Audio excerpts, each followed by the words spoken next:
இது 1, இது 10, இது 100, இது 1000, இது 10,000, இது லட்சம், இது 10 லட்சம், இது கோடி. இதுவரைதான் உங்களுக்கு தெரியும்.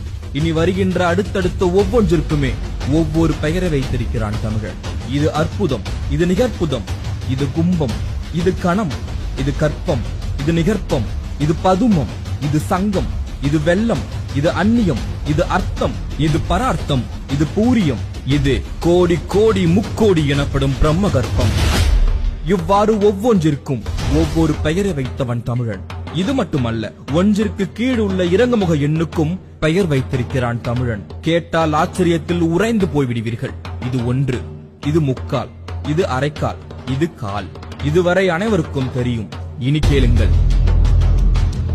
இது 4மா, இது 3 வீசம், இது 3மா, இது அரைக்கால், இது இருமா, இது மாகாணி, இது 1மா, இது முக்கால் வீசம், இது முக்காணி, இது அரை வீசம், இது அரைமா, இது கால் வீசம், இது காணி, இது அரைக்காணி முந்திரி, இது அரைக்காணி, இது முந்திரி, இது கீழ் முந்திரி, இது இம்மி, இது மும்மி, இது இன்று நானோ எனப்படும் அணு.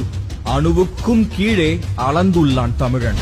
இது குணம், இது பந்தம், இது பாகம், இது விந்தம், இது நாகவிந்தம், இது சிந்தை, இது கதிர்முனை, இது குரல் வளைப்படி, இது வெள்ளம், இது நுண்மணல், இது தேர்த்துகள்.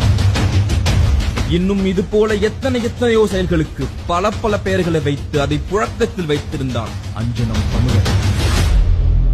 வரலாறுகள் செறிந்த, இலக்கியங்கள் நிறைந்த, தனித்தன்மை பொருந்திய, படிக்க பழக இனிமையான மொழி, செம்மொழிகளின் மூத்த மொழி. அது நம் தாய்மொழி தமிழ் மொழி என்பதில் ஒவ்வொரு முறையும் உணர்ந்து பெருமைப்பட 1000 விஷயங்கள் இங்கு உண்டு. ஆங்கிலம் என்பது ஒரு மொழி, அது அறிவல்ல என்பதை நாம் உணர வேண்டும். ஆங்கிலம் நன்கு தெரிந்தும் கூட காந்தியடிகள் தனது சுயசரிதையை தாய்மொழியான குஜராத்தியில் தான் எழுதினார். 3000 ஆண்டுகளுக்கு முன்பு எழுதப்பட்ட தமிழ் நூலான தொல்காப்பியம் இன்றும் நம்மிடம் உள்ளது. அதற்கு முன்னும் பல இலக்கண நூல்கள் இருந்துள்ளன என்பதை தொல்காப்பியமே கூறுகிறது. ஒருவருக்கு தெரியும் மொழியில் பேசும்போது அந்த செய்தி அவரின் மூளைக்கு செல்கிறது. அதுவே அவரின் தாய்மொழியில் பேசும்போது அந்த செய்தி அவரின் இதயத்திற்கு செல்கிறது என்று தாய்மொழியின் அவசியத்தை சொல்கிறார் நெல்சன் மண்டேலா. உலகின் மூத்த மொழி நம் தமிழ் மொழி என்று நாம் வெறும் பெருமைக்காக மட்டும் சொல்லவில்லை. அதை பல சான்றுகளோடும் பல ஆவணங்களோடும் ஆணித்தரமாக சொல்கிறோம். மொழிகளுக்கெல்லாம் தாய்மொழி நாம் தமிழ் மொழி என்று இனி இருமாப்புடன் சொல்வோம். நீங்கள் தமிழ் மொழியை உயிரென நேசித்தால் இந்த வீடியோவை பகிருங்கள்.